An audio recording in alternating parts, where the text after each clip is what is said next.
Good morning children, I hope all you are fine. Today I am going to conduct video for grade 7, Social History, chapter 6, The Sultans of Delhi. And about this chapter, the one video I already gave you in that video, how those Arab and the other inventors came to India and how they start ruling country and how the Sultanate period of Delhi started and who are the main dynasties in this period. Okay, it started by the Muhammad Ghori in 1191 and 1192. There are two battles happened with Prithviraj Chauhan and Muhammad Ghori. In first battle, Prithviraj Chauhan won, but the second battle, the Muhammad Ghori he won. And after that, he just gave all the rights to ruling to Qutbuddin Aibak, and after that he went. So actually, Qutbuddin Aibak was also known as the founder of Delhi Sultanate and the first slave dynasty. In that time, when we talk about the Sultans of Delhi, there are 5 main dynasties were ruled, which is the slave, then the Khilji, then Tughlaq, then Sayyid and the Lodi. Last of the all Lodhis is 5 dynasties. So we already learn about the slave dynasty. Now we talk about the Tughlaq dynasty. Tughlaq dynasty. Okay. About Tughlaq dynasty, Muhammad bin Tughlaq. In the Tughlaq there is one person who is the important person, or we known as the many notable sultans. Muhammad bin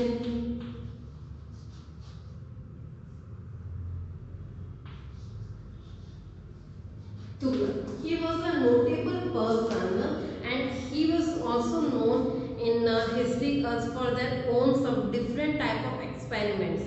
Okay, why the people are known about the so many things about the Muhammad Tughlaq?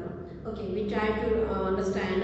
Actually, he was a very strange character, and because of the strange character, he did some unique things, and the unique things gave the more effect to administration purpose.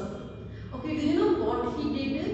Yeah, some experiment he did for with his areas. First experiment is the transfer of capital. Okay, the experiment is the transfer of capital. I mean, in the present time also you saw that there is a Karnataka state and the capital is the Bangalore. Correct? So we know that the Bangalore is the major central city for the Karnataka because it's the capital city. Like that, in the previous time also, in those time also, those they have a capital city, capital area. Those capital areas very important for the political, social, economy, all the matters, and those are the main center for ruling the people. So on that time, all the areas capital was the Delhi center. Okay, Delhi was the capital of all the kingdoms. Those who are ruling in the North India especially. So Muhammad Tughlaq's capital is also Delhi. But what he did to improve the functioning of the administration of the he undertook the several experiments. First one is he transferred the capital from Delhi to Devagiri. Okay, Delhi is coming in the north side, and the Devagiri where he shifted the capital. Here Delhi, which is in the north side, and Devagiri. He shifted capital Devagiri, and Devagiri come in a Maharashtra. Maharashtra. It means this is totally half of the way he want to go. Why he want to go? Because he thought Delhi is in the north India, and whereas the other south India he can't control from the Delhi. Because the whole empire, whole Indian kingdom, whole India is under control of those people. So that's why he thought that because of I am sitting in a Delhi, I can't able to control the other areas, especially the southern part. So that's why he tried to shift the capital city only. It means Delhi, which is the north place, to Devagiri, which is in Maharashtra. In the present, if you saw the map, there is a lot of distance in Delhi to Maharashtra. Correct. And in the present there are so many facilities, so we can travel. But that time there is a lot of facilities. So when he started to shifting the capital, the people are suffered more, and the economic is also lost. There are more political conflicts happen, and many things.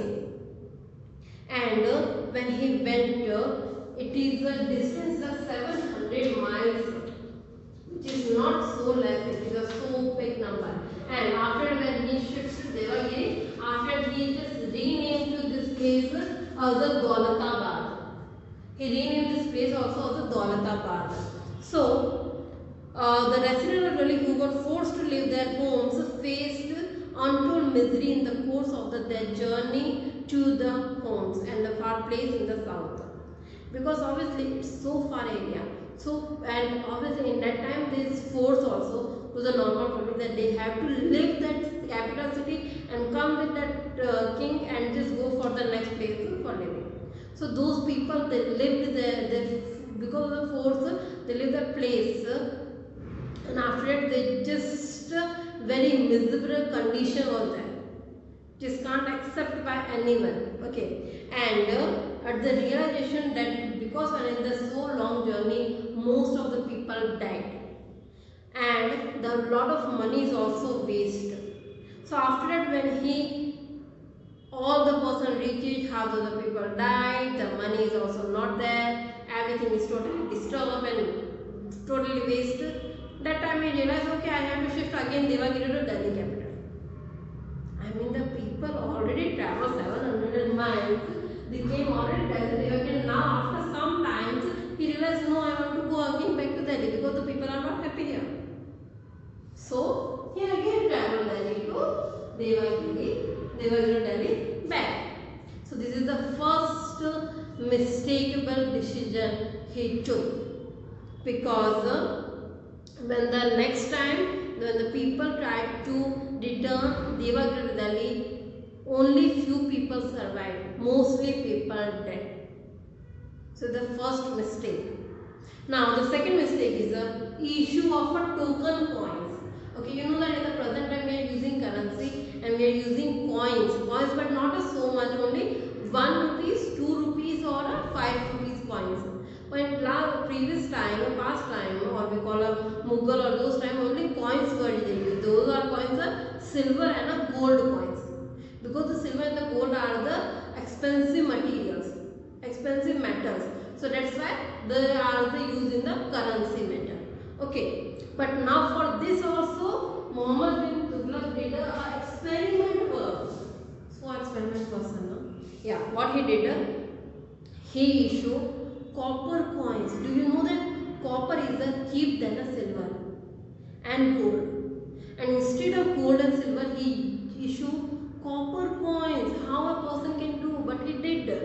And the authority, which authority actually the coin minting authority is every time in the hold of the government officers only. It is not for the publicly. Okay, but he didn't pass the order that public can't just mint the copper coin. He didn't pass. He just issued the order from this date or from this time period copper coins should be used for the currency. But he didn't pass that only coins should be minted in the government place, not as the private places. So the people took the advantage and they start to minting copper coins in their own homes. So it means in the market only copper coins, and the silver and the gold price values is totally finished. And all the families, they are just start to using and they start to minting the copper coins. Okay, now what is the reason for all this? The reason is the treasury was empty. Obviously, if there is only copper coins or copper is of no use. So the treasury was empty and he was deceived by the people. The experiment proved a great failure and weakened the financial condition of the state. Obviously, if the instead of gold you can use the copper, your financial condition is not strong, no? It's weak only. Yeah, so because of those reasons the financial condition was strong and the government could not meet the demand of the silver coin in exchange for the token coins. So because of all this thing, the things he was not able to control the additional thing. And after that, when some again revolt happened, that time he is also just participated in those revolt for the fighting them, but suddenly he got a fever, or because of the fever he was died.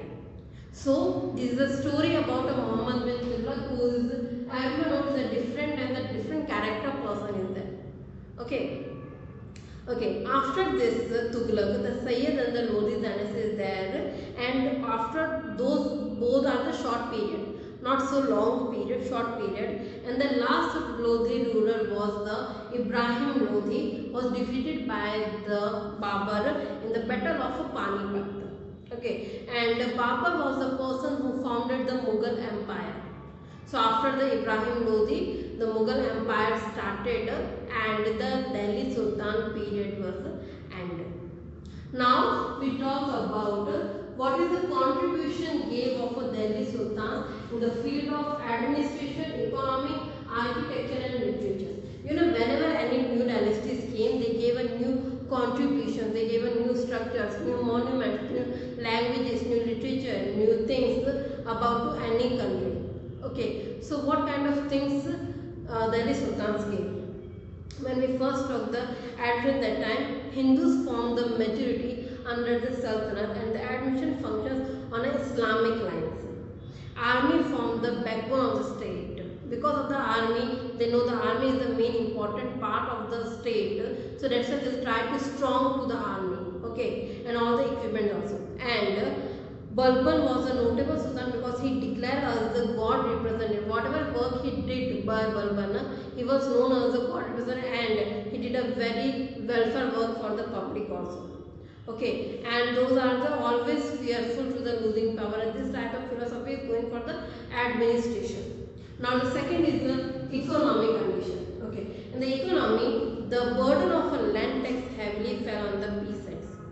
That was not good because the heavy land tax means farmers can't pay. Heavy land tax they are taking, and because the heavy land tax farmers can't pay, and Muhammad bin Tughlaq further increased the land and revenue and got it collected mercilessly. It means there is a no relief for the farmers if they don't have a money to give the tax, and the peasants revolted everywhere because of the revolution means when a person don't have a money to give a tax, obviously that person can't do all the things now.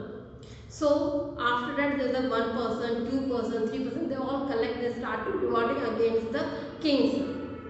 So, but if they already keep a nice idea and the little bit freedom about the tax and about the little bit liability, that time these things not happen. No? But no, they want to enlarge their money, their financial condition. Because of financial condition, they try to exploit to the farmers. So that's why the revolt started. Now, weaving was the major occupation of that time of period, and those are the cities who provided employment of the large number of the workers on account, and other different cities or other different thing is also started for the working, and they start to importing horses from the Arab areas because Arab areas horses they are very good for the war categories and all this thing. Okay, so those are the economic condition or economic contribution they gave by the Delhi Sultan. Now we talk about architecture and literature. Okay, first architecture when we know about it is a Qutub Minar, which is started by Qutbuddin Aibak, and it is a 17-meter tall.